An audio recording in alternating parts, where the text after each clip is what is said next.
Ciao dalla Casa delle Farfalle. L'ospite di oggi è una mantide, una specie particolare che proviene dal Ghana, dall'Africa occidentale, dalle foreste pluviali. È una Clidonoptera lestomi e viene anche chiamata mantide fiore. Perché Alessandro? Perché, come si può vedere dalla sua colorazione, questo animale si nasconde, si mimetizza sui fiori nella volta della foresta tropicale, perché non vuole essere vista dagli insetti impollinatori, che sono le sue prede, il suo cibo.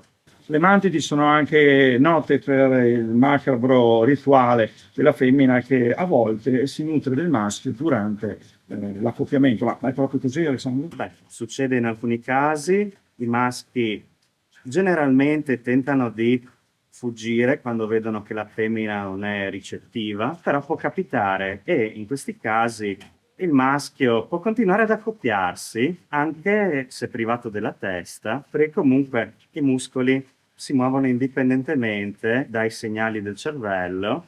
Quindi possiamo dire che i maschi di diverse specie di mantidi riescono quindi ad accoppiarsi anche senza testa. E questa è una storia che francamente abbiamo già sentito.